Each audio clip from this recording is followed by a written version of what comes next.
वज़ीर रेलवे हनीफ अब्बासी ने कहा है कि वज़ीर आज़म के विजन के मुताबिक इलाकाई रवाबित का फ़रोग़ और ख़ित्ते को रेलवे के ज़रिए जोड़ना अवलीन तरजीह है। तजारत में इजाफ़ा रेलवे रेवेन्यू और मुल्की मईशत के लिए मुफीद होगा।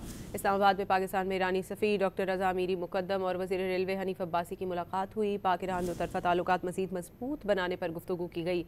फ़रीक़ैन ने इस्तांबुल, तेहरान, इस्लामाबाद ट्रेन इस साल दोबारा बहाल करने पर भी इत्तफ़ाक़ किया। मुलाकात में दोतरफ़ा तजारत में इजाफे पर जोर दिया गया। ईरानी सफ़ीर ने वज़ीर रेलवे हनीफ अब्बासी को ईरान के सरकारी दौरे की दावत दी। हनीफ अब्बासी ने कहा कि ईरान में ज़ियारात की सआदत हासिल करना उनके लिए बाइस शर्फ होगा। वज़ीर रेलवे हनीफ अब्बासी ने कहा है कि वज़ीर आज़म के विजन के मुताबिक इलाकाई रवाबित का फ़रोग़ और ख़ित्ते को रेलवे के ज़रिए जोड़ना अवलीन तरजीह है। तजारत में इजाफ़ा रेलवे रेवेन्यू और मुल्की मईशत के लिए मुफीद होगा। इस्लामाबाद में पाकिस्तान में ईरानी सफ़ीर डॉक्टर रज़ा मीरी मुक़द्दम और वज़ीर रेलवे हनीफ अब्बासी की मुलाकात हुई। पाक ईरान दोतरफ़ा ताल्लुकात मज़ीद मज़बूत बनाने पर गुफ्तगू की गई।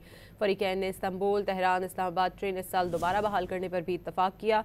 मुलाकात में दोतरफ़ा तजारत में इजाफे पर जोर दिया गया। ईरानी सफ़ीर ने वज़ीर रेलवे हनीफ अब्बासी को ईरान के सरकारी दौरे की दावत दी।